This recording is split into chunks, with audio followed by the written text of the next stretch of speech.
Muy buenos días. Les damos la bienvenida a nuestra quinta sesión de este ciclo que hemos denominado Zoom a la actualidad internacional, analizando el mundo post-pandemia. Hoy, martes 6 de octubre, nos toca analizar el tema del multilateralismo en crisis. Tenemos ahí ya en pantalla a Juan Pablo Glasinovich. Hola Juan Pablo, ¿cómo estás? Valesca, buenos días y buenas tardes a todos los que nos están viendo hoy. Les recordamos que esta actividad es organizada por el Centro de Estudios Avanzados y Extensión de la Pontificia Universidad Católica de Valparaíso, en conjunto con el programa de Magíster en Relaciones Internacionales y el Centro de Estudios y Asistencia Legislativa CEAL, también de la misma universidad. Este ciclo, que se transmite vía Facebook Live, donde nos pueden encontrar como @PUCB Santiago, es una iniciativa de la PUCB que busca estimular la discusión sobre temas globales que podrían incidir directa o indirectamente en nuestro país. Para ello nos acompaña entonces, como en cada sesión, Juan Pablo. Juan Pablo Glasinovich es abogado y profesor del Magíster en Relaciones Internacionales. Él es magíster en Ciencia Política, mención Relaciones Internacionales de la Pontificia Universidad Católica de Chile, y máster en Estudios del Sudeste Asiático de University of London. Ya le dimos la bienvenida a Juan Pablo, y ahora vamos a dar la bienvenida al resto de nuestros panelistas invitados. Junto a Juan Pablo, hoy día tendremos al embajador del Servicio Exterior, Rodrigo Olsen, actual director de Medio Ambiente y Asuntos Oceánicos del Ministerio de Relaciones Exteriores de Chile. Rodrigo es licenciado en Historia de la Pontificia Universidad Católica de Valparaíso y diplomático de carrera con amplia trayectoria en el Ministerio de Relaciones Exteriores. Es Master of Arts International Affairs de Carleton University, Ottawa, Canadá. Egresado del Magíster en Estudios Internacionales de la Universidad de Chile y diplomado en Derecho Ambiental de la PUC. Bienvenido, Rodrigo. Junto a Rodrigo, otra de nuestras panelistas hoy es Ana María Medina. Ella es ingeniero comercial de la Universidad de Chile y académica del Magíster en Relaciones Internacionales de la PUCB. Ana María es doctora y máster en Estudios Internacionales de Miami University, Estados Unidos. Además, es profesora de la Escuela de Negocios y Economía PUCB. Buenas tardes, Ana María. Buenas tardes, Rodrigo Olsen. Hola, buenas tardes, Valesca, Juan Pablo, y a todos los que nos están escuchando. Y a Rodrigo también, por supuesto. Juan Pablo, tú inicias la sesión de hoy. No te escuchamos, Juan Pablo, tienes que... Sí, se me había olvidado poner el micrófono. Gracias por el recordatorio. Bueno, buenos días, buenas tardes nuevamente a todos. Gracias a nuestros panelistas por acompañarnos. Destacar que hoy ambos son de la Pontificia Universidad Católica de Valparaíso, así que un honor tenerlos con nosotros. Ahí está también apareciendo Manfred y también nos acompaña Raúl. Además de Giorgio, quien se preocupa de siempre que esté todo bien. Bueno, hoy el título de la conversación es Multilateralismo en crisis, y vamos a abordar, digamos, con un embajador que tiene una amplia carrera en el ámbito multilateral, y también una académica que ha trabajado también en distintas dimensiones del multilateralismo económico. Vamos a ver en qué coyuntura estamos y en qué puede derivar esta coyuntura y qué transformaciones puede haber el sistema. Pero antes de iniciar esta conversación, hacer, como en todas las oportunidades, una breve introducción. Bueno, el multilateralismo es una evolución de fines del siglo XIX hasta nuestros días y se condice con una creciente integración del mundo y complejidad, donde ya los estados individualmente no podían abordar de manera efectiva, eficiente una serie de asuntos, y por lo tanto se hacía imperativo tener algún tipo de coordinación. Y esto empezó con temas, digamos, como las exposiciones universales, el tema de la Unión Telegráfica Internacional y así temas más técnicos, hasta derivar y comprender temas económicos, ambientales, laborales, todas las dimensiones, digamos, que cruzan nuestra vida contemporánea. El hecho de la competencia durante siglos, digamos, el sistema de los estados, que derivó en una serie de conflictos, de los cuales los más grandes sin duda fueron las dos guerras mundiales, convenció al mundo de la posguerra, de la Segunda Guerra Mundial, de que era indispensable para tener un mundo más pacífico, donde pudiera prosperarse en conjunto, que hubiese un sistema de regulación internacional y de organizaciones tuviesen un peso efectivo de manera que todos se subordinaran un poco a estas reglas del juego y que con esta mayor previsibilidad de las normas y el hecho que se forzase a su cumplimiento, o al menos que la posibilidad de vulnerarlas fuese mal considerado y desincentivara a los países o a las potencias más poderosas, hizo que el mundo que conocemos, que dentro de la historia de la humanidad, a pesar de todas las falencias de los organismos multilaterales, podemos decir que quizás ha sido un mundo más pacífico, más integrado, con un desarrollo más repartido, digamos, a nivel mundial.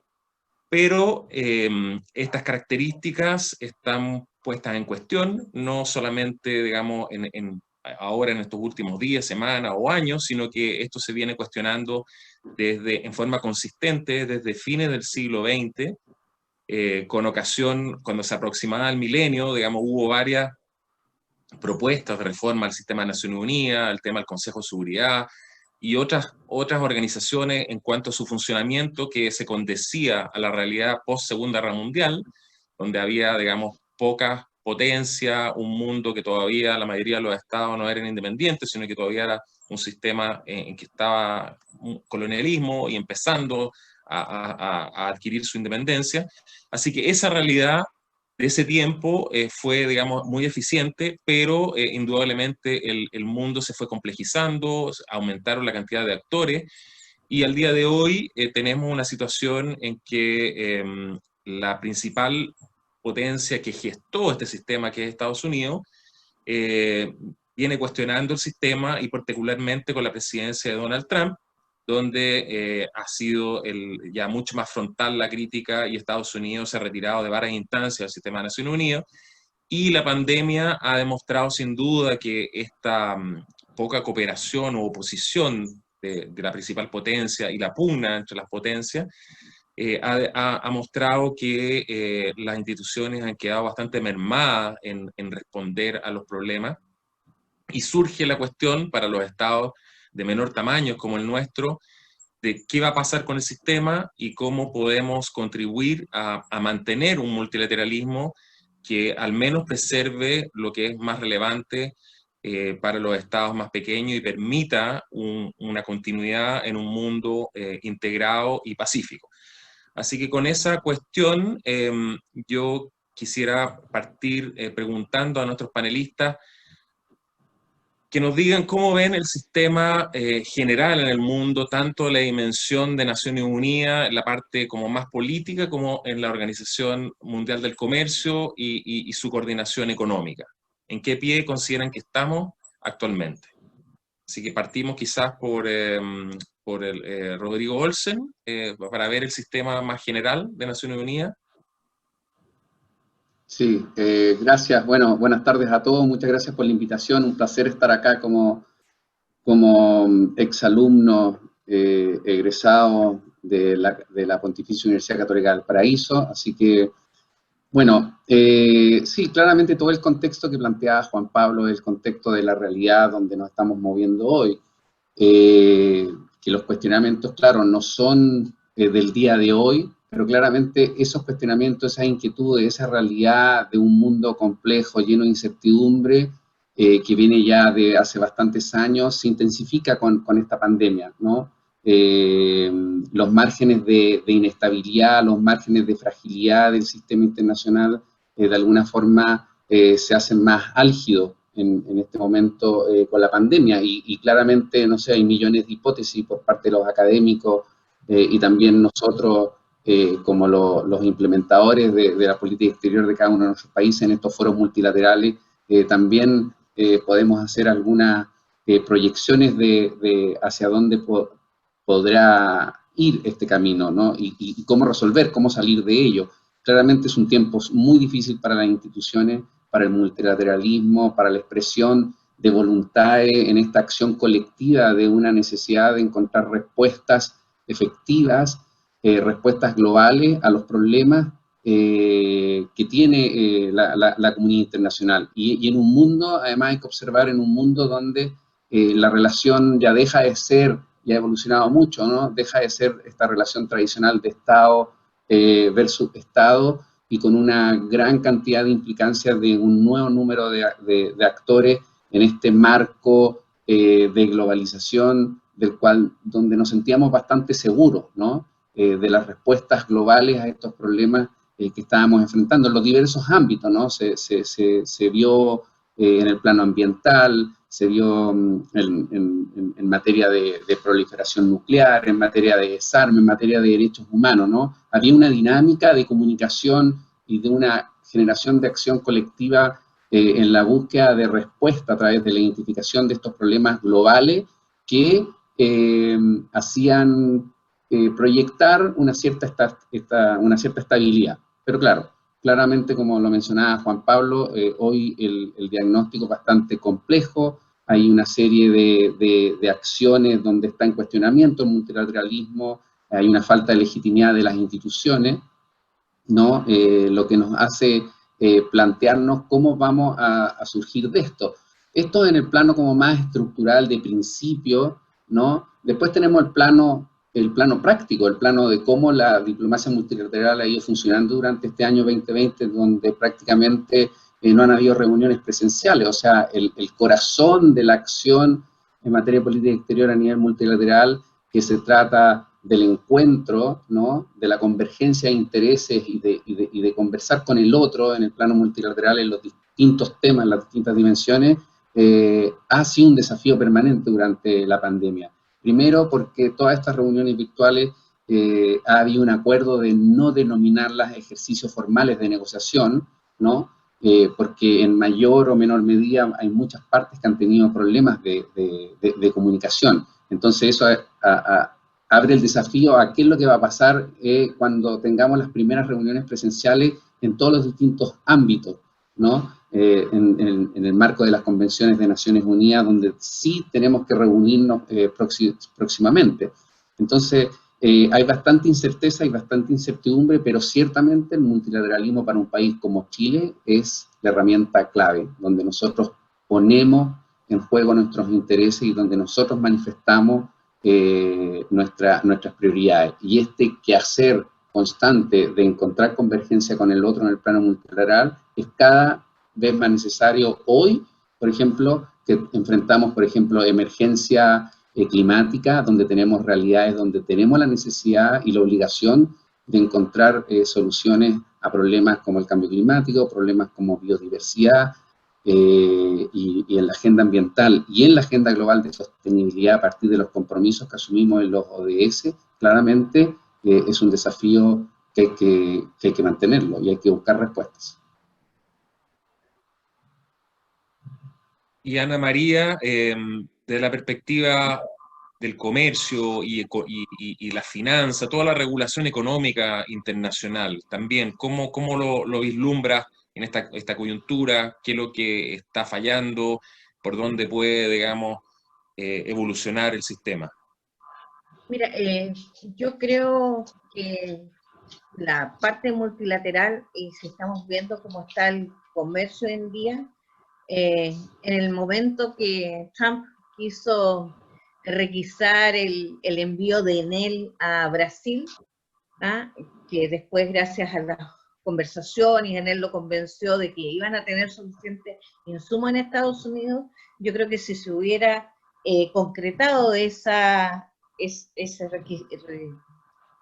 tomar esos insumos que iban a Brasil y Trump no los hubiera dejado llegar a Brasil, yo decía, ese es el día que el comercio internacional casi muere. ¿Ah? Yo creo que es un punto álgido. Todo el tema esto de que Estados Unidos llegaba y, por ejemplo, sobre todo a China, y pagaba más y se llevaban insumos que estaban para Alemania, el que Turquía le requisó a Francia. ¿Ah? Esta pandemia nos hizo darnos cuenta que yo siempre digo que el comercio internacional implica que uno empieza a depender de otros, ¿ah? Porque es de interdependencia. Aquí en la pandemia se vio que todos trataban como en vez de pensar de forma positiva cómo logramos avanzar en conjunto, cada uno se separó. Sin embargo, el comercio siguió adelante, no se concretó el tema de Trump, ¿no es cierto?, requisar lo que se le enviaba en él a Brasil, que es una tremenda potencia económica, aunque sea un país emergente, y yo diría que la OMC hace tiempo que está en crisis, y se le critica, ¿no es cierto?, esta es la ronda de Doha, yo digo que es la ronda infinita, porque creo que la OMC no ha podido dar el salto, ¿ah? Y hay un salto que nosotros estábamos viendo antes de la pandemia, que son las protestas sociales, no solamente en Chile, sino por ejemplo en Francia, y lo que yo pienso que mirando un poco, yo he hecho algunos trabajos empíricos, no los tengo totalmente listos, algunos ya han sido publicados, están por publicarse, pero lo que yo me he dado cuenta es que el comercio internacional está dominado por las multinacionales, el 60 o 70% de las multinacionales. Y yo creo que una de las debilidades de la OMC, que yo creo que hay que cambiarle principios y disciplinas, es que esta tabla rasa, para que seamos competitivos, no es una tabla rasa, que uno lo puede ver en los distintos países, porque las multinacionales consiguen, igual que las grandes empresas en nuestros países, respecto a las pymes, consiguen tasas de interés más bajas, conocen mejor los mercados porque tienen oficinas en los distintos mercados, comercian entre ellos, por lo tanto ya tienen un mercado asegurado, que lo conocen, que los exportadores o los productores de otros países no tienen esas habilidades. Entonces yo creo que mi primer punto en la OMC, yo cambiaría varias disciplinas y abriría una disciplina especial, sobre todo para, yo diría, exportadores incipientes, que considere estos temas y se le permita tener un mayor apoyo, incluso subsidios, y estoy pensando en la época que teníamos el reintegro de 10% que ayudó muchísimo a que algunos productos no tradicionales pudieran llegar al mundo, entonces que permitiera un mayor espacio de, sobre todo los países en desarrollo, las economías emergentes, de apoyar y desarrollar nuevos empresarios, ¿no? Y asegurar, y finalmente si uno empieza a mirar qué países se pudieron desarrollar más fuerte, empezamos a ver Corea, Taiwán, Japón, todos socios en el tema político de Estados Unidos. Nosotros ahora, en todo caso, yo creo que el sistema multilateral en comercio es imprescindible. Si vemos todos los tratados que se han hecho, los distintos tratados de comercio que se han hecho, se basan en los principios de la OMC. Entonces, yo lo que creo que la OMC tenemos que llevarla al otro nivel, llevar que realmente apoye el comercio para un desarrollo a través de una economía del conocimiento. Si no, los países que somos, tenemos las partes extractivas, jamás vamos a salir de ahí. Y así vemos cómo con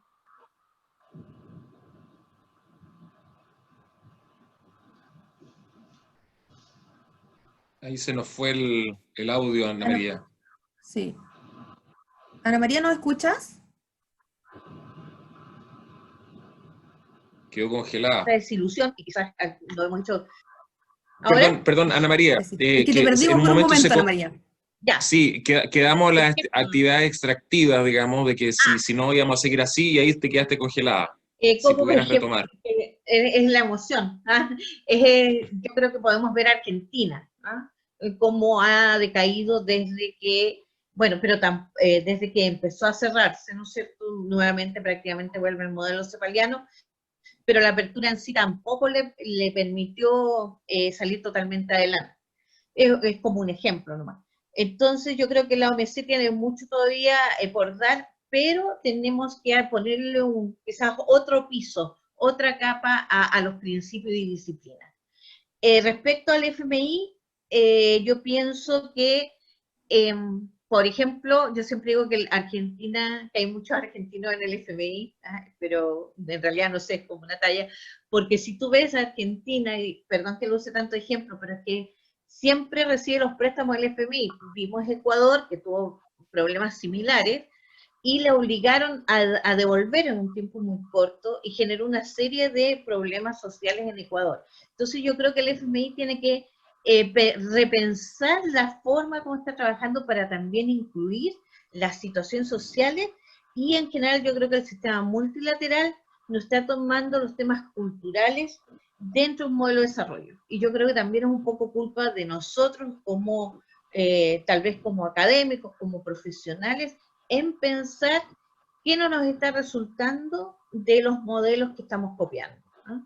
Entonces yo creo que necesitamos más, desarrollar más algo que vaya con nuestro pensamiento. Estoy pensando en Latinoamérica, estoy pensando en África.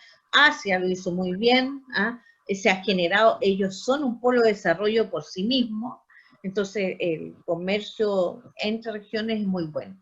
Y yo creo que eso hay que llevarlo a los principios, incorporarlo. Nos falta una capa por ahí para asegurar un mayor desarrollo económico.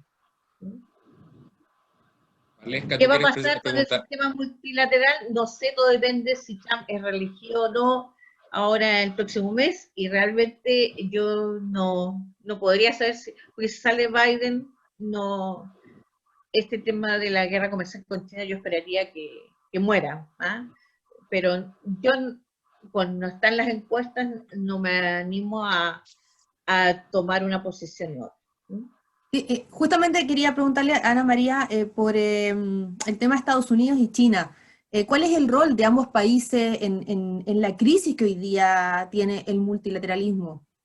Bueno, ya sabía el comercio internacional, bueno, yo diría que se empieza a bajar el ritmo del comercio internacional después del 2008, de la crisis subprime. De ahí yo diría que se le da mucho, se deja que como siempre se dice, que no se dejan que los bancos caigan, entonces quedaron muchas irregularidades. Daba la impresión que el comercio internacional había vuelto a su nivel, pero a contar del 2011, 2012, empieza a decaer. Con la guerra comercial, a decaer la velocidad de crecimiento del comercio. Con la guerra comercial de China y Estados Unidos, esta velocidad del comercio decae aún más. Entonces estamos a una velocidad como 2/3 o la mitad.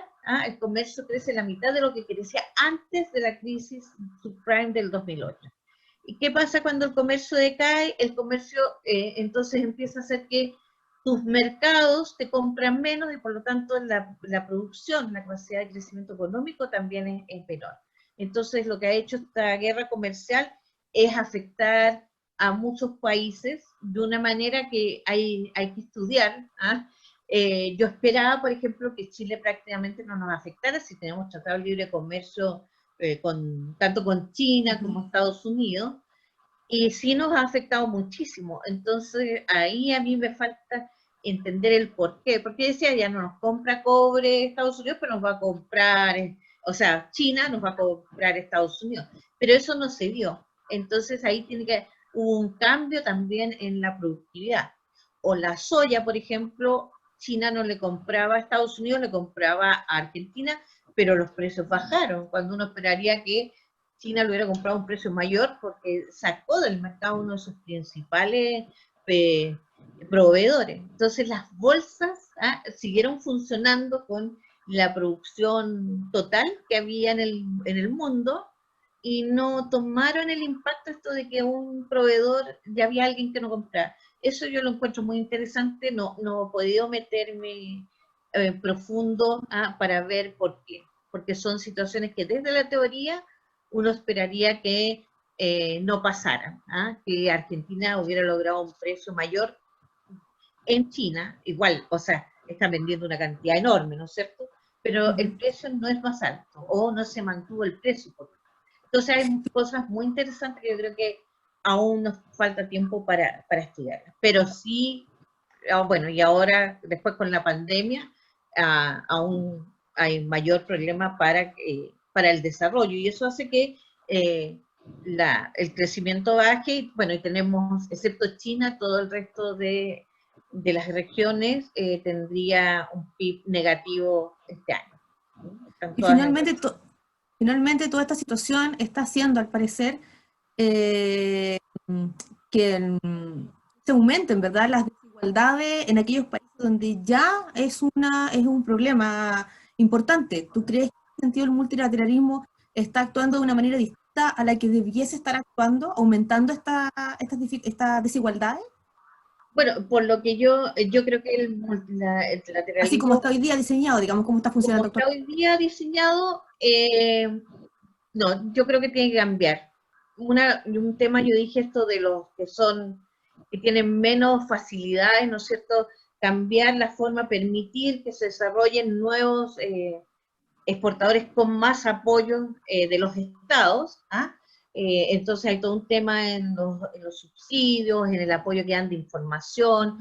El Banco Mundial, por ejemplo, con esta crisis que a los países con desarrollo mediano les da crédito, ya no hay subsidios. ¿Ah? Entonces ahí también eso hace que te cueste dar el salto. Y lo otro que no lo mencioné, yo creo que el tema de medio ambiente hay que incorporarlo rápidamente.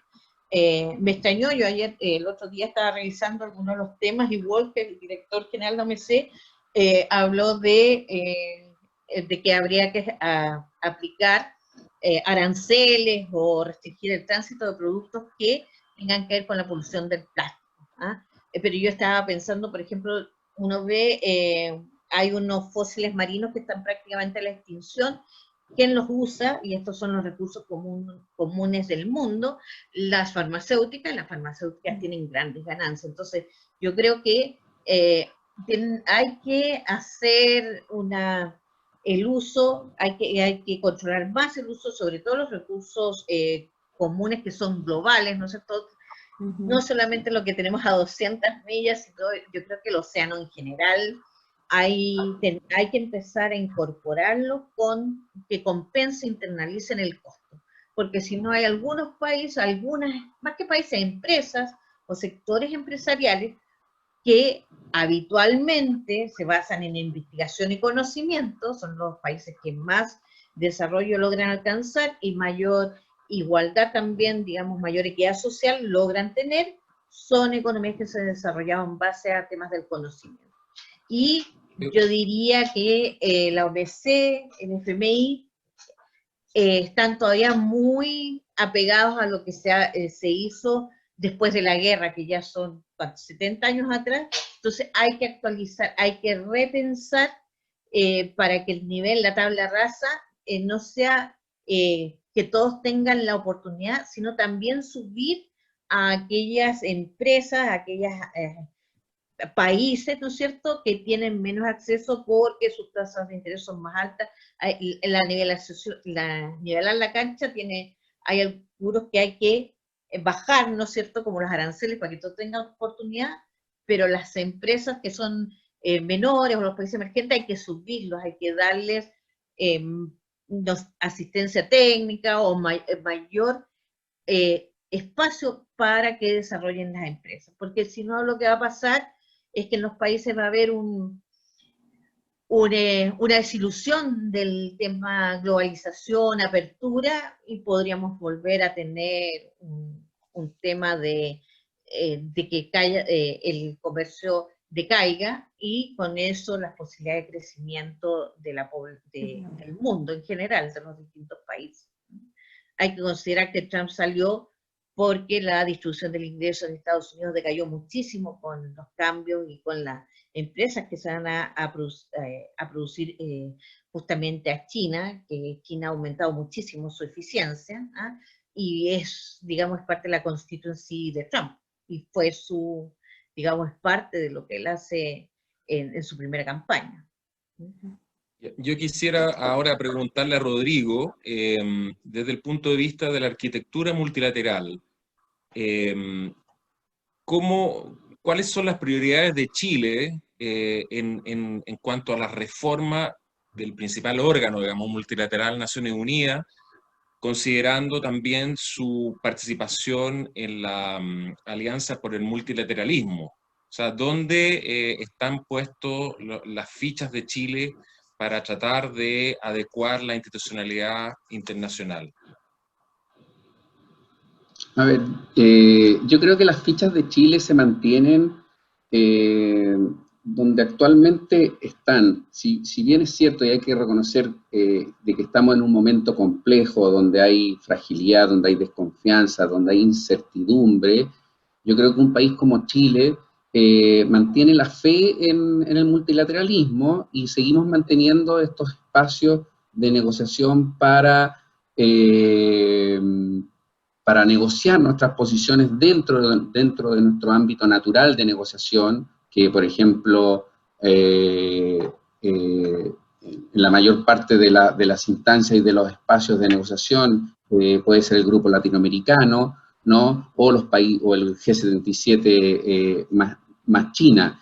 Yo creo que no hay que olvidar de que puede ser este un momento de inflexión donde estamos en una crisis, pero claramente el multilateralismo sigue siendo la mejor herramienta que tenemos para alcanzar acuerdos globales, ¿no? Y esto lo podemos llevar, por ejemplo, al plano del ámbito ambiental, en el ámbito de cambio climático, ¿no? Donde obviamente nos vemos afectados por lo que conversaba Ana María Ballina, por el contexto de una guerra comercial, pero también frente a este contexto de una guerra comercial, donde hay ciertos actores, tradicionalmente los predominantes, donde hay uno que se aleja y cuestiona la globalización, es más activo en medidas unilaterales, ¿no? Y tenemos otro actor fundamental donde también se puede generar alerta en el ejercicio de este multilateralismo, porque podemos caer en un multilateralismo selectivo por parte de ciertos actores del sistema internacional, donde son muy activos en algunas áreas y en otras áreas tiende a haber una especie de mirarlo de soslayo y no participar activamente, ¿no? Pero Chile mantiene esos espacios de negociación. Yo creo que la necesidad de alcanzar estos acuerdos globales y de largo alcance siguen manteniéndose, y Chile participa, por ejemplo, activamente en lo que son todos espacios, ¿no? En las distintas instancias, ya sea diplomacia multilateral a nivel global, bajo el sistema de Naciones Unidas, en otros espacios donde frente a esta continua crítica y cierta desconfianza, hay países también dentro del sistema como la Unión Europea, como ciertos actores, ciertos grupos que buscan incluso más la creación de estos grupos de amigos, de grupos de negociación de países afines, y ese es el lugar donde Chile tiene que reafirmar y legitimizar sus principios de política exterior en todos los sistemas. Y el multilateralismo sigue siendo el eje clave. Nosotros asumimos un compromiso, por ejemplo, en la presidencia de la COP25 de cambio climático, donde obviamente las negociaciones se dieron en base a este contexto, ¿no? De guerra comercial. No es fácil presidir un proceso de negociación donde tú tienes el anuncio y el retiro de uno de los principales, de una de las economías principales de consumo de gasto, o sea, de gases de efecto invernadero, ¿no? Ese es un contexto bastante claro y bastante complejo, pero sin embargo se asume el desafío y se participa activamente en tratar de esta búsqueda de soluciones. El Acuerdo de París es súper importante porque garantiza la integridad de todos los ecosistemas, incluidos los océanos. Nosotros, el multilateralismo nos ha servido durante toda nuestra historia de base de sustentación de nuestros principios de política exterior, y cómo hemos aprovechado este conjunto de normas y este conjunto de reglas para tener un rol activo en estos intereses globales de preservación, de conservación medioambiental, de uso sostenible de los recursos también, en materia de pesca también. Hemos sido bastante activos. Para nosotros el derecho del mar constituye uno de los ejes rectores, y ahora hay un proceso de negociación que vendría a ser el tercer acuerdo de implementación de la CONVEMAR, que es BBNJ, ¿no? Que es biodiversidad más allá de las zonas de jurisdicción, donde claramente los países confluyen con ciertos intereses para resguardar esta alta mar que no está regulada, ¿no? Y que la propia CONVEMAR sienta las bases en la protección del medio marino para empezar estas acciones de proteger como decía Ana María, estos common goods, ¿no? si bien pueden haber distintas apreciaciones en la mesa y en la mesa de negociación, pero ciertamente hay un interés por tratar de buscar soluciones y de alcanzar acuerdos globales, y el multilateralismo es la fuente natural para ello, y Chile sigue en esa tendencia, y para nosotros es muy importante, es el medio donde nosotros expresamos nuestros intereses como un país de rango intermedio, ¿no? Un país pequeño que tiene la necesidad de alcanzar acuerdos en todos los temas para mantener su presencia a nivel internacional. Yo quisiera complementar nomás y hacer una pregunta asociada a lo que acabo de decir para ambos, pero una crítica común al multilateralismo, y que lo hemos visto en fenómenos como el Brexit, la misma reacción de Trump, es que el multilateralismo se convirtió en un supraestado, digamos, en que todas las regulaciones empiezan ya a invadir ámbitos que normalmente estaban reservados a los estados, y las personas, estoy hablando a nivel de percepciones, sienten que en el fondo sus destinos son regidos por una oficina que está en Nueva York, o que está en Ginebra, o que está en Bruselas, y que no pueden incidir a través de sus decisiones con sus elecciones políticas. Entonces, claramente, digamos, este quiebre que se ha generado tiene que hacer pensar en cómo se reorganiza el multilateralismo. Es válida la pregunta de que efectivamente está abarcando más de lo que correspondía, y si es así, ¿dónde debe concentrarse? Y por lo tanto los países, incluyendo el nuestro, ¿qué órganos o qué temas debieran privilegiar? Porque sabemos que el sistema multilateral va desde las comunicaciones hasta la salud, pasando por una multiplicidad de temas. Entonces, ¿conviene o seguir tratando de abarcarlo todo, o realmente hay que buscar los mínimos denominadores comunes, y en el resto dar más autonomía a las regiones o a los estados? ¿Qué piensan en esta materia? Bueno, Yo, no sé. Ana María. Gracias, Rodrigo. Mira, yo creo que el multilateralismo yo pienso igual que Rodrigo, es básico para seguir avanzando, digamos, a nivel mundial.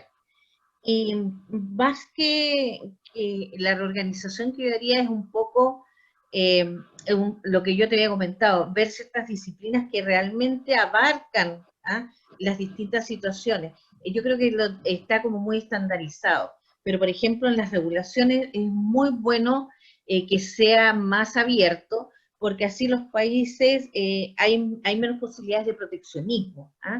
Y lo que sí tal vez se necesita un mayor apoyo a ciertas economías, y yo siempre he pensado que, por ejemplo, economías de que estamos a nivel de mediano desarrollo, podríamos colaborar mucho con economías que quizás van un poco más atrás, ¿no? Por eso son menos como África, quizás el pasar conocimiento de una economía desarrollada a una economía que es emergente, pero está muy bajo en el desarrollo, es un golpe muy fuerte, no se entienden realmente los problemas. Entonces yo creo que hay una colaboración un poco más triangular. Yo creo que la colaboración sur-sur es muy necesaria, y yo digo, aunque se ven todos los temas, yo diría que falta en cuanto a el poder monopólico. Estamos viendo que el desarrollo, como se está llevando el desarrollo, la concentración económica es cada vez mayor y a nivel mundial. Entonces yo creo que por ahí nos falta un organismo, no que ponga penas ni nada, pero quizás un observador, el que dé más información, que todos los países tengan la información para poder tener una mejor supervisión de cómo funcionan los mercados. Y yo creo que el problema también con el sistema multilateral de los que aplicaron, o los que hemos aplicado, digamos, el sistema multilateral, es que se olvidó que en economía internacional, cuando tú te abres, tienes mayor apertura, siempre hay ganadores y perdedores. Entonces yo estaba la otra vez leyendo, hasta Estados Unidos tiene una oficina que se preocupa, no sé qué tan eficiente es, pero la tiene, de cuando se abre el comercio, de aquellos sectores que iban a perder, entonces darle condiciones para una transición, ¿no es cierto?, que no pierdan todo y hacer una transición y puedan seguir generando productos en otros sectores. Yo diría que en Latinoamérica, sobre todo en Chile, no la tuvimos. Entonces, y la diferencia en tiempo entre la ganancia y los perdedores, yo siempre digo, cuando hay apertura, uno sabe que Juanito, Juan Pérez, Pedro González, etcétera, ¿no es cierto?, perdieron el trabajo. Pero después no se hace conciencia de que Luis López encontró un buen trabajo porque es en una exportadora. ¿Ah? A veces el tiempo, la santidad, hay un tiempo largo. Y eso yo diría que lo de los ganadores y perdedores no lo incorporamos dentro de la política. Bueno, nosotros ya estoy hablando de los 80. Entonces son cosas que tenemos que mirar todos como países, cómo hacer para apoyar, no dirigir, porque a veces el mercado solo lleva mejores resultados, pero sí un apoyo y tener conciencia que alguien sale perjudicado. Y esa yo creo que es la única manera que el multilateralismo pueda conversar con las diferentes regiones, con los diferentes estados. Y yo diría que a nivel regional, mi percepción, excepto APEC, los otros organismos han perdido, no sé si el rumbo, relevancia, pero no han tenido el apoyo, el efecto para apoyar aquellos temas que tal vez la OMC ve en forma muy estandarizada, muy general. No sé si respondí tu pregunta, Juan Pablo. Juan Pablo, sí, yo creo que hay que perseverar, yo creo que estamos en un momento bastante complejo y si bien podemos aceptar a lo mejor la hipótesis de muchos de que claramente, claro, hay un cuestionamiento y Naciones Unidas y desde la Sociedad de las Naciones hasta Naciones Unidas nace dentro de un contexto histórico, ¿no? Que es súper importante analizarlo, de cómo llegamos a la formación de esta arquitectura, ¿no?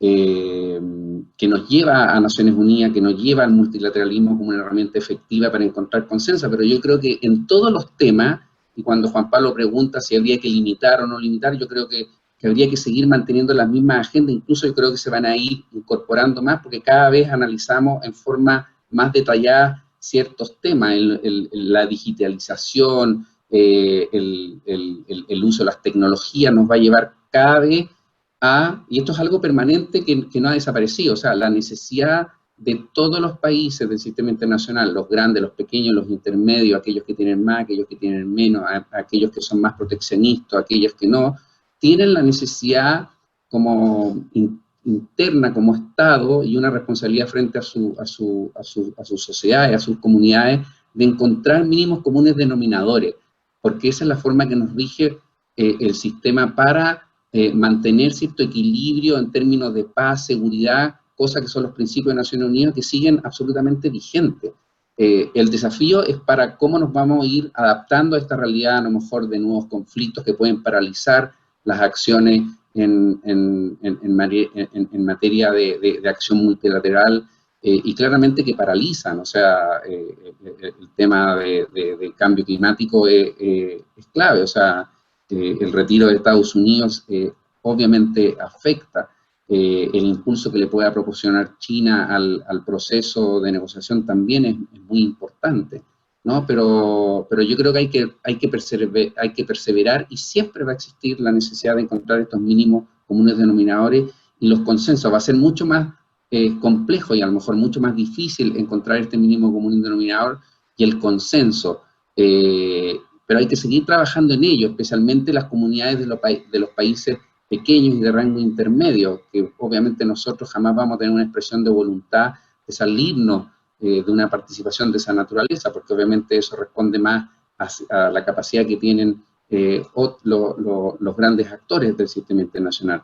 Pero obviamente hay que estar y mantenerse adentro para trabajar estos mínimos comunes denominadores y seguir en esta lucha fuerte de buscar consenso y agotar todos los recursos. El esfuerzo que se hizo en la COP25, que si bien claramente nosotros como presidencia que teníamos el rol de articular, de facilitar los consensos y escuchar a todos los distintos grupos de negociadores, no se llevó a cabo porque no hubo consenso por las partes, así de simple, ¿no?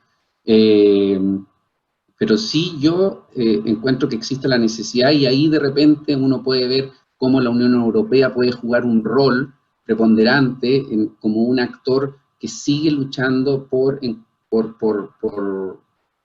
para que el multilateralismo prevalezca y cómo sigue luchando por ciertos temas. Por ejemplo, el tema de contaminación por plástico, en la contaminación marina por plástico, es un tema gravitante y cómo es muy interesante observar el fenómeno de cómo la Unión Europea está instalando la necesidad de llegar a un acuerdo jurídicamente vinculante en este tema a futuro, ¿no? Y sigue trabajando en ello a pesar de todas los clivajes que nos está presentando actualmente el mundo y todos los desafíos, ¿no? Entonces, respondiendo bien la pregunta, yo creo que hay que perseverar y yo creo que la tendencia va a ser que se van a seguir manteniendo estos espacios, pero va a ser mucho más difícil. O sea, las reuniones del G7, las reuniones del G20, lamentablemente muchas veces nos hemos visto expuestos a que no terminan con una declaración política, que claro, es lamentable porque no hay, te está revelando y te está mandando un mensaje de que no existen estos mínimos comunes denominadores.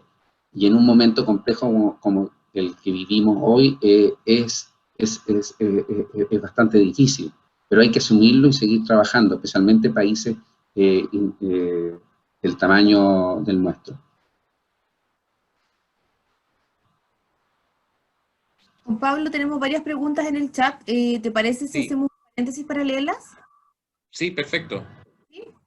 Enrique Norero pregunta y se saluda a todos los participantes. ¿Cuál es la perspectiva del dólar como moneda global en el corto y en el largo plazo? ¿Y qué puede pasar con los países con economías dolarizadas? Y voy a hacer la pregunta que es de Héctor Yarzún. Dice, ¿qué se puede hacer para incentivar el comercio intrarregional en América Latina? Respecto al tema del dólar, yo pienso que Estados Unidos todavía le queda bastante tiempo para ser la primera economía. China, en cuanto al poder de su moneda, China ya su moneda ha sido considerada como divisa, pero de todas maneras China es un país emergente, ellos todavía tienen un tipo de cambio fijo que es manejado, ¿no es cierto?, de cierta manera por el gobierno. Entonces yo pienso que a Estados Unidos todavía le queda bastante, diría que el resto de este siglo, o quizás hasta como el 2080, o sea, le queda bastante tiempo para seguir siendo la principal moneda. A China todavía le falta en ese sentido la apertura, la transparencia para que pueda llegar a ser la moneda de intercambio. No me extrañaría que China empezara de a poco a exigir que se intercambie con ellos en su moneda y yo creo que eso sería el primer paso.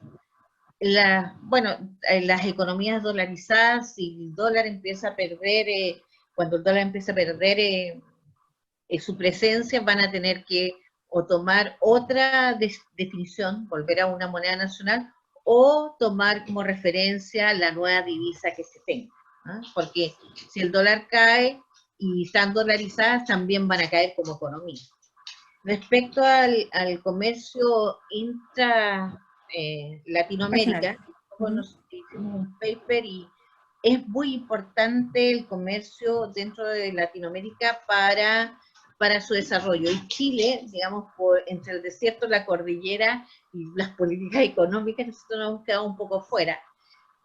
Y hubo recuerdo hace años, estaba Lula Silva, todavía presidente de Brasil, tuvo una iniciativa, pero yo creo que quedó en nada, ellos querían en vez cambiar proveedores de otras zonas por proveedores latinoamericanos.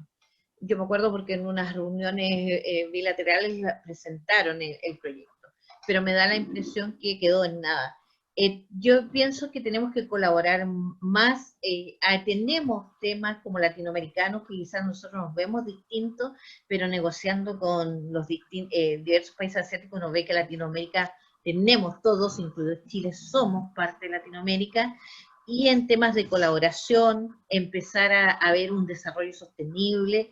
Si uno ve las empresas B, que son estas empresas que no solamente buscan ganancias económicas, sino también aportar a la sociedad en Latinoamérica, es una de las que es donde avanzan más, a pesar que una creación de Estados Unidos, donde han tenido más éxito y hay empresarios que la han tomado con mucho afán, es en Latinoamérica. Entonces ahí uno puede ver que vamos a tener que pasar la colaboración. Yo creo que todavía tenemos muchas diferencias, en los países que siempre se han sentido más fuertes, como que les va a costar, todavía tenemos mucho nacionalismo, y yo diría que eso es lo que más complica en los negocios, ¿no es cierto?, fomentar el comercio en Latinoamérica. Además que de repente hay países, los cambios de reglas también te afectan muchísimo.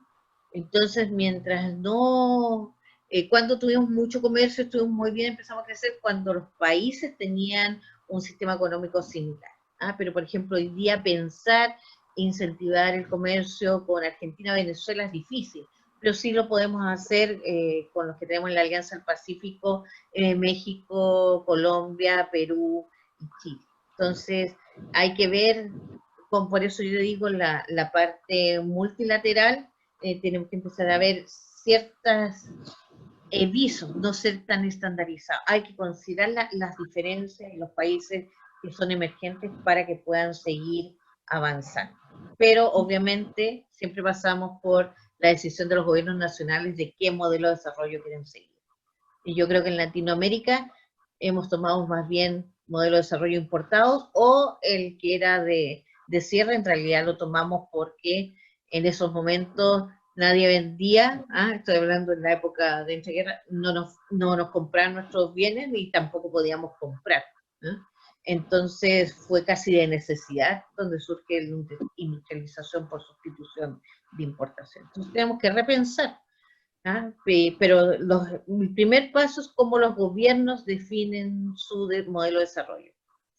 Y en estos momentos yo diría que hay muchas posiciones, algunas bastante diferentes. Entonces hay que comerciar con aquellos países que tenemos más semejanzas. Y la Alianza del Pacífico es un excelente escenario para eso. La siguiente pregunta dice, Renzo Dinali pregunta, ¿no consideran que las opciones Biden-Trump están agotadas en cuanto a variables sociales y ambientales? ¿Debemos empezar a pensar en desescalar la lógica de crecimiento infinito de la economía en un planeta que da muestras de agotamiento? Rodrigo. ¿Puedes repetir la pregunta, que en un momento como que hubo un salto y no, a partir repítela entera, porque para ver bien. ¿No consideran que las opciones Biden-Trump están agotadas en cuanto a variables sociales y ambientales? ¿Debemos empezar a pensar en desescalar la lógica de crecimiento infinito de la economía en un planeta que da muestras de agotamiento? O sea, más allá de la dinámica que existe en el día de hoy en la política interna estadounidense, yo me voy a referir más que nada a cómo surge la necesidad en el plano multilateral de llegar a acuerdos globales. La necesidad de llegar y de negociar el Acuerdo de París ciertamente fue asumiendo, y ahí hubo acuerdo entre todas las partes, en que los patrones de consumo y de desarrollo basado en economía que ponen el énfasis en el uso de combustible fósiles, ha llegado a un momento culminante en que hay que tomar otras alternativas, ¿no?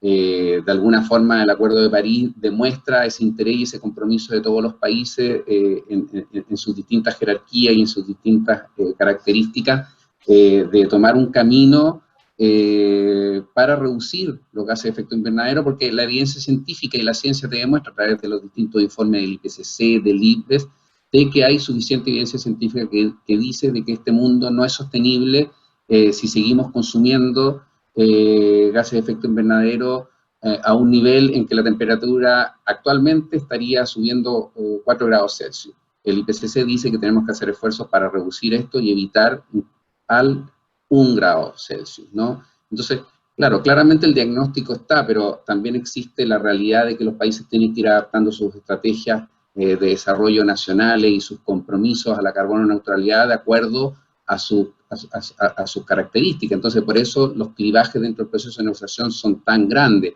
Además que, por lo menos llevándolo al plano de la Convención Marco de Cambio Climático, están los países del anexo 1, los países no anexo 1. Los países, y en la convención está el principio de la responsabilidad común, pero diferenciada, y de acuerdo a sus propias capacidades, donde los países industrializados asumieron compromisos mayores, ¿no?, para reducir el consumo de combustibles fósiles. Entonces también está este clivaje constante en que los países en desarrollo le exigen a los países de anexo 1 que cumplan con sus compromisos asumidos cuando se escribió la convención. Pero claramente yo creo que el propio ejercicio de la agenda global de sostenibilidad que nace y que se negocia por parte de Naciones Unidas, que desde el ODS 1 hasta el ODS 15, que parte desde superar la pobreza, te da de alguna forma ese contexto, ¿no?, de que realmente nuestras estrategias de consumo y de producción hasta el día de hoy son poco sostenibles y tenemos que hacer un esfuerzo para ir modificándolo. ¿Cómo lo modificamos y a qué escala? Obviamente está bajo el principio de gradualidad, bajo el principio también de la cooperación internacional, de cómo podemos cooperar entre todos para ir allanándonos a este camino que tiene que ser obviamente más sustentable. Yo creo que es una realidad y el trabajo multilateral es una de las herramientas fundamentales para avanzar en ello. No sé si me gustaría decir algo respecto a eso. Sí, dale. Más que desescalar la economía, yo hablaría que hay que internalizar el total de los costos económicos. Y por lo general eso implica no solamente los costos privados, sino los costos de todas las externalidades negativas. También deberíamos considerar las positivas para que sigan promocionando esas actividades, pero todas las externalidades negativas como la contaminación del medio ambiente. Y en ese sentido habría que poner mayores como castigos, como por ejemplo usando la política comercial, pero también estas grandes empresas que están usando recursos comunes en su sistema de impuestos. Los diferentes países deberán incorporar un castigo por este uso de recursos comunes que obviamente no estás pagando, la extinción no la estás pagando. Entonces ellos tienen ganancias financieras, ¿no es cierto?, contables, pero en términos económicos están tienen ganancias porque no están reflejando el costo el efecto de pérdida que le están provocando a los demás países, ¿eh? Porque cuando tenemos recursos comunes, si alguien lo usa en exceso, ellos, claro, están logran desarrollar nuevas medicinas o logran desarrollar mayores ganancias, pero esa ganancia significa pérdida para todo el resto del mundo. Y entonces, en ese sentido, y eso habría que llevarlo a una manera que fuera de manera internacional, que todos lo aplicaran, tiene que verse reflejado en algo que, si no lo ponen sus costos en impuestos. Y lo que hay que considerar es que un desarrollo sostenible desde un inicio, en el largo plazo, es mucho más, no quiero decir económico, es más, los costos finalmente son más bajos que si tú partes contaminando y después quieres sacar esa contaminación. Entonces yo creo que aquí lo que hay que ver es que cómo a las empresas que supuestamente se le dan estas facilidades, hay realmente que ponerlo, ya sea por política comercial, por política de impuestos o otra forma o regulaciones que realmente paguen el costo de todo y sobre todo los recursos comunes, que en el mar estamos viendo graves problemas, como también las islas de plástico, ¿no es cierto? Que uno dice cómo los países, al menos los desarrollados, no se ponen de acuerdo y los sacan. Entonces yo diría que a futuro, para que mejoremos y podamos seguir teniendo un crecimiento adecuado, tenemos que pensar mucho en el tema de colaboración entre países, colaboración entre organizaciones internacionales, como ya se está dando, por ejemplo, MSI y UNTAC tienen el Centro Internacional de Comercio. El otro día yo estaba viendo unas estadísticas en la OMC, hay un grupo que todos están prácticamente presentes, todas las organizaciones internacionales. Yo creo que si no consideramos que tenemos que ir hacia la colaboración, va a ser muy difícil que logremos un cambio realmente de escenario. Yo quisiera, Valesca, que vayamos también en relación al resto de las preguntas, lamentablemente siempre en atención al tiempo, que vayamos ahora derivando a nuestra región, América, y el panamericanismo y el latinoamericanismo y sus entidades. No hemos estado exentos también de dificultades, la pandemia ha desnudado, digamos, al igual que en el resto del mundo, las carencias, las dificultades de la coordinación multilateral regional. Me gustaría escuchar sus comentarios, Rodrigo, en relación a la Organización de Estados Americanos y las otras entidades, la Alianza del Pacífico, UNASUR, y también, Ana María, en lo que está pasando con el BID, la CAF, si pudiéramos hacer un panorama regional de qué está pasando con estas coordinaciones. Sí, bueno, el panorama regional es complejo. Yo creo que la posición de Estados Unidos en todos los ámbitos de alguna forma permea absolutamente todos los escenarios y todos los espacios. La situación en la región, primero desde el punto de vista, sufrimos de esta enfermedad en América Latina de crear constantemente mecanismos de integración regional y subregional que muchas veces responden a ciertos clivajes políticos propios de las estrategias de desarrollo de cada uno de nuestros países, como explicaba Ana María. Entonces, obviamente vemos el emerger de organismos regionales como UNASUR en un determinado periodo histórico, la propia situación además política en Venezuela, obviamente ha permeado y de alguna forma ha hecho que se vuelva un punto de confrontación permanente en nuestros organismos regionales, donde es difícil muchas veces alcanzar ciertos consensos o estos mínimos comunes denominadores que hablaba anteriormente. Entonces, claro, pasamos por un periodo donde tuvimos mecanismos de integración regional como UNASUR, CELAC también claramente está en un periodo complejo, donde realmente muchas veces es difícil encontrar el hilo conductor dentro de los propios organismos o este objetivo común que nos tiene que mover a todos.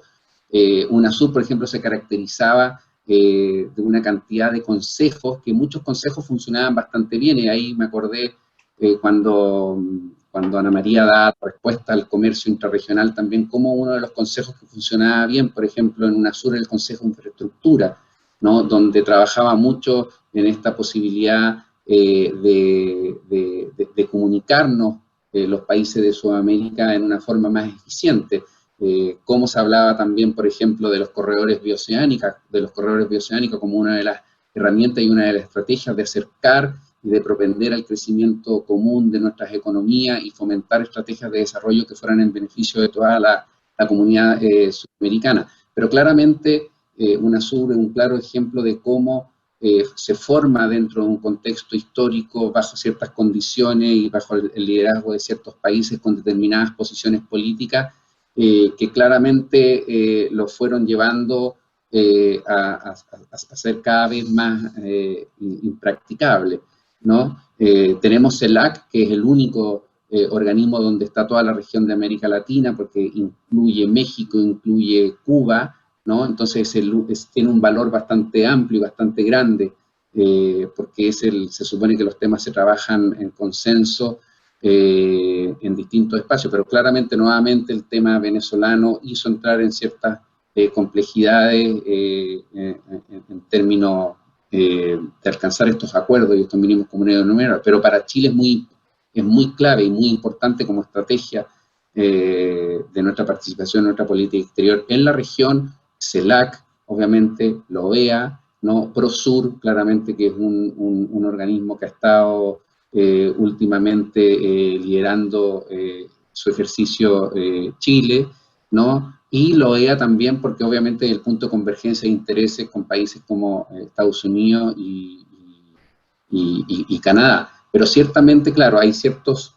hay ciertos elementos, por ejemplo, como ha cambiado un poco la dinámica también de cómo hay visiones distintas de cómo se concibe el sistema interamericano de derechos humanos, el rol de la Comisión, el rol de la Corte, ¿no? Entonces, claramente, dentro de este escenario que estábamos hablando de clara cuestionamiento a las instituciones, la realidad regional y subregional no estaba exenta tampoco de ello, pero ciertamente es algo donde nosotros siempre hemos puesto el foco dentro de nuestra política exterior, y es algo que claramente tenemos que trabajar todos conjuntamente para ir encontrando espacios que nos puedan permitir manifestarnos en forma común. Pero claramente quiero aclarar de que CELAC, por ejemplo, y todos los organismos regionales de integración nunca han tenido eco a nivel multilateral. Nunca hemos hablado, por ejemplo,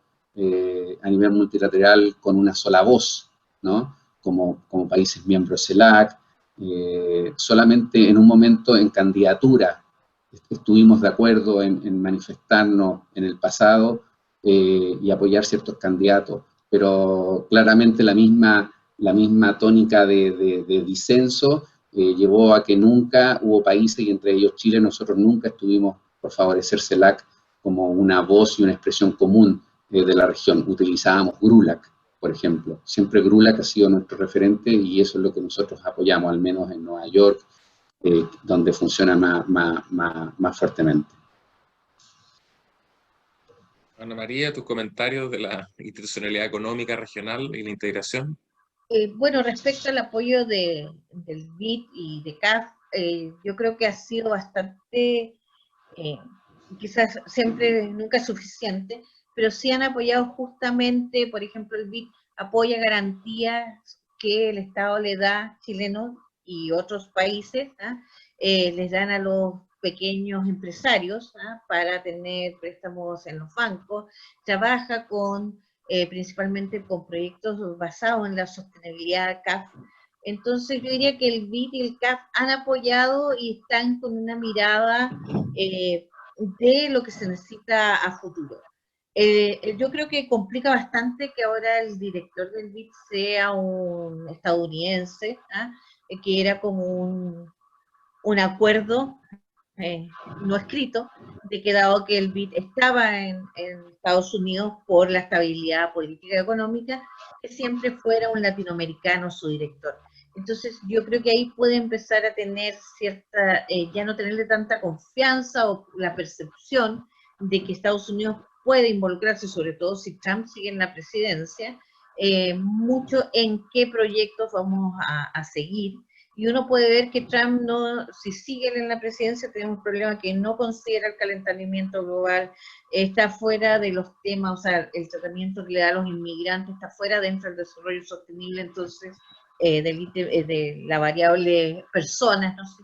Y en ese sentido yo creo que podría perjudicar si es que llegan a politizar el BID, viendo a quién apoya y a quién no, y crearía más diferencias. Yo creo que lo que ha hecho el BID y el CAF hasta ahora es bastante, ha apoyado el desarrollo sostenible, pero con el BID tenemos una gran interrogante de lo que va a seguir siendo en el futuro, dado que el presidente es un norteamericano. Valesca, ¿te parece que hagamos las últimas preguntas y después, si es que quieren hacer la última conclusión y si Manfred y Raúl quieren hacer alguna intervención? Lamentable por el horario, sí, para no... Yo creo que mejor pasemos directo a Manfred o al profesor Alar, si está por ahí, para ver si quieren ellos hacer algún comentario final. Muy bien. Hola, Alar, ¿está Bueno, por ahí? Hola, profesor. yo estoy aquí, ¿me escuchan? ¿Sí? Sí, lo escuchamos Perfecto. bien. Bueno, yo felicitar a Rodrigo y a Ana María. No hay duda de que el tema con el cual terminamos este ciclo, muy interesante, entre el Centro de Estudios Avanzados y nuestro magíster y CEAL, ha sido fundamental. Las dudas que hay sobre el multilateralismo y lo importante que nos ha dado tanto Ana María como Rodrigo, en el sentido de que Nosotros como país en desarrollo siempre nos hemos distinguido como Chile como un país que utiliza al máximo y coopera, contribuye en el multilateralismo. Y ahora eso es más necesario, y aunque haya crisis, y me voy a referir a la OMC, justamente una crisis por la cual habría que favorecer al multilateralismo o uno nuevo o remozado post pandemia. En el caso de la OMC, como ha quedado claro acá, es una crisis, pero también en buena parte provocada por los ataques de Trump y principalmente al sistema de solución de controversia.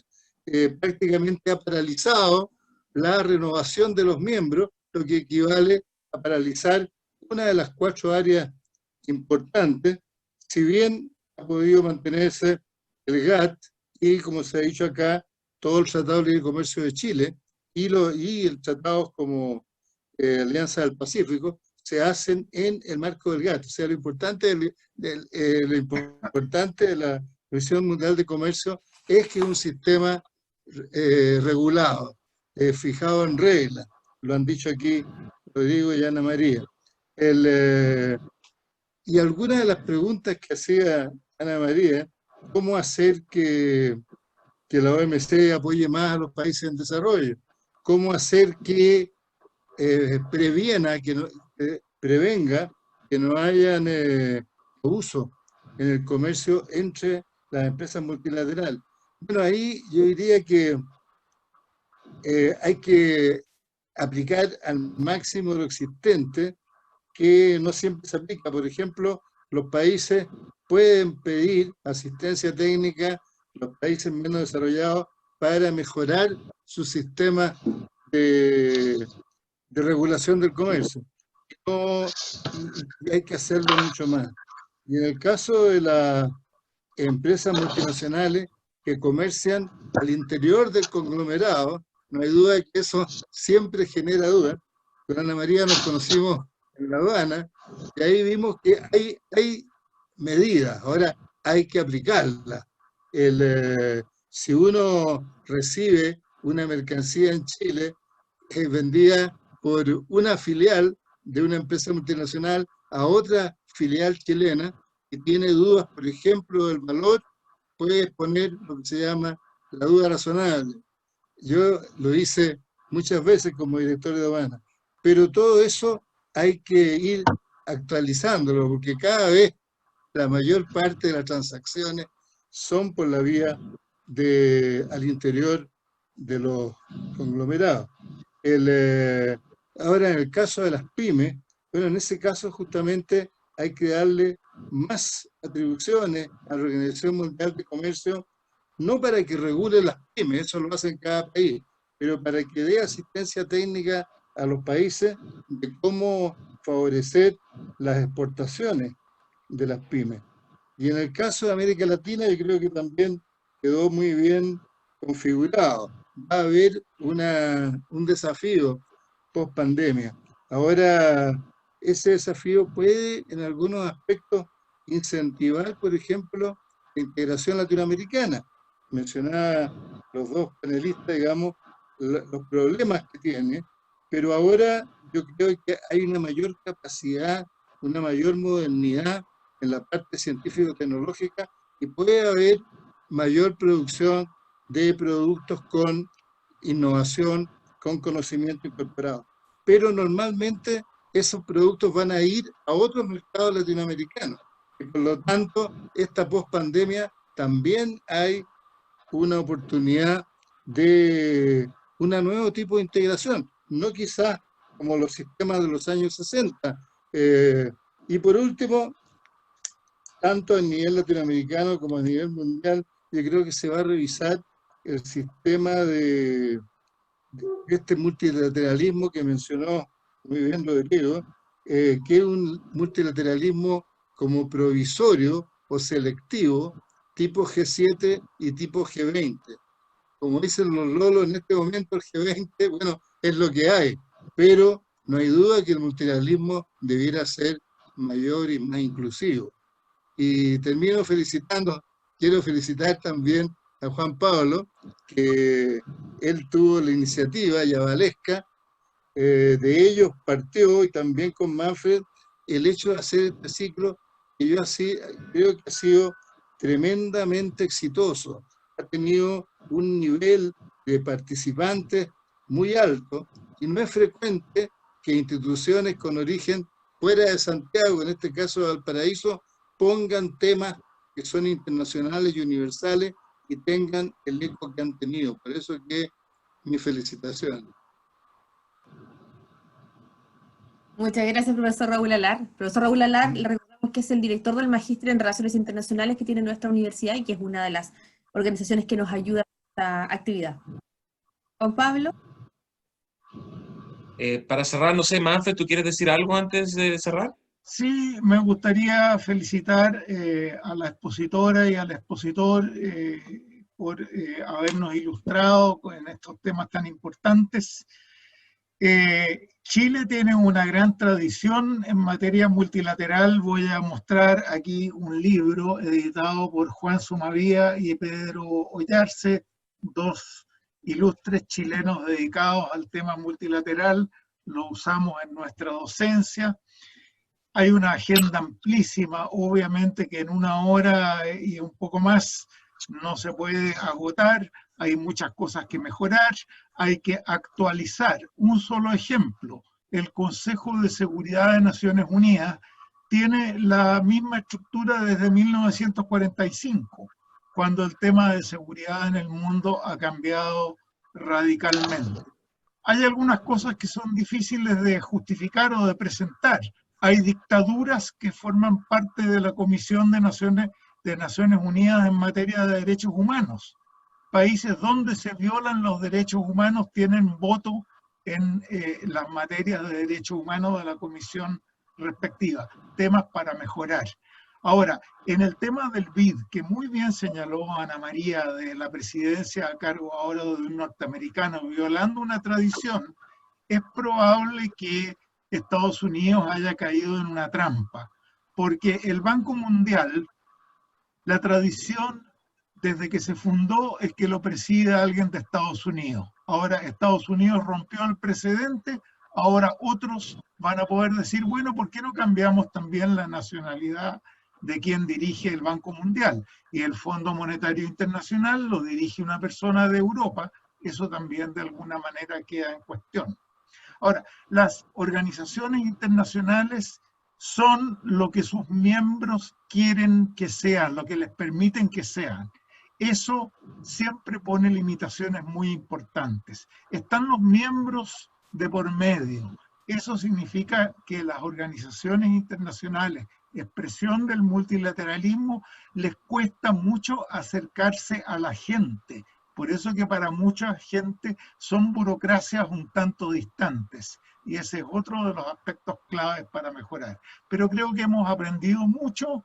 Quiero nuevamente agradecer al embajador Rodrigo Olsen por haberse tomado el tiempo, a Ana María Ballina, que domina de manera excelente los temas económicos internacionales, a ti, Juan Pablo, por tu muy buena dirección. En fin, creo que ha sido una sesión muy productiva. Bueno, Juan Pablo, ¿quieres cerrar tú? Sí, muy breves palabras, junto con agradecer a nuestros panelistas y las palabras finales, digamos, de Raúl y Manfred.